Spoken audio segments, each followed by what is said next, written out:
జల్పల్లిలో మోహన్ బాబు ఇంటి దగ్గర high tension. తండ్రి మోహన్ బాబుతో మాట్లాడేందుకు మనోజ్ ప్రయత్నం.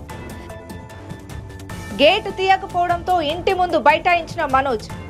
ఇంటి ముందే ధర్నా చేస్తున్న మనోజ్.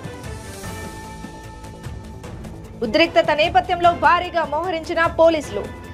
పహాడీ షరీఫ్ పోలీసుల ఆధ్వర్యంలో బందోబస్తు. కిలోమీటర్ దూరంలో చెక్ పోస్ట్ ఏర్పాటు. ఎవరిని అనుమతించని పోలీసులు. తన కారు విలువైన వస్తువులను దొంగలించారంటూ నిన్న నార్సింగి పిఎస్ లో మనోజ్ ఫిర్యాదు. Welcome to mega 9 TV. నేను జనని. మంచు ఫ్యామిలీ ఇంట గొడవలు మరోసారి రచ్చకెక్కాయి. అంతా సద్దుమణిగింది అని అనుకుంటున్న తరుణంలో తాజాగా మంచు మనోజ్ మళ్లీ రోడ్డెక్కారు. అన్న విష్ణుపై మనోజ్ కంప్లైంట్ ఇవ్వడంతో మళ్లీ విభేదాలు భగ్గుమన్నాయి.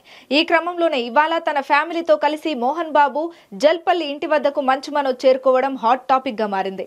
తండ్రితో మాట్లాడేందుకు జల్పల్లి రావడంతో మోహన్ బాబు ఇంటి దగ్గర టెన్షన్ వాతావరణం ఏర్పడింది. అయితే మనోజ్ ను ఇంట్లోకి అనుమతించకపోవడంతో గేటు బయటే కూర్చొని ధర్నాకు దిగాడు. అప్రమత్తమైన పోలీసులు ఇంటి పరిసర ప్రాంతాల్లో ఎలాంటి ఉద్రిక్త పరిస్థితులు చోటు చేసుకోకుండా కట్టుదిట్టమైన భద్రతా ఏర్పాట్లు చేశారు.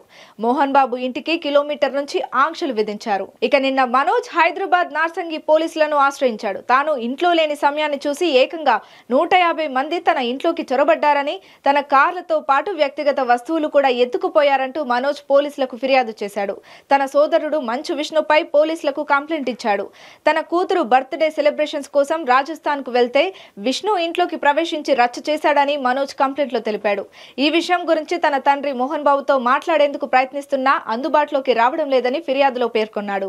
గతంలో జల్పల్లిలో నివాసంలో కూడా 150 మంది చొరబడి విధ్వంసం సృష్టించారని తాజాగా ఇచ్చిన పోలీస్ కంప్లైంట్ లో మనోజ్ స్పష్టం చేశాడు. అయితే తన ఇంట్లో చోరీకి గురైన కార్లు విష్ణు ఆఫీసులో లభించాయని ఫిర్యాదులో తెలిపాడు. తన ఇంట్లోకి గోడలు దూకి వచ్చి కార్లను ఎత్తుకొని వెళ్లారని చెప్పాడు. అంతేకాదు ముఖ్యమైన వస్తువులన్నింటినీ పగలగొట్టి విధ్వంసం చేశారని ఆవేదన వ్యక్తం చేశాడు.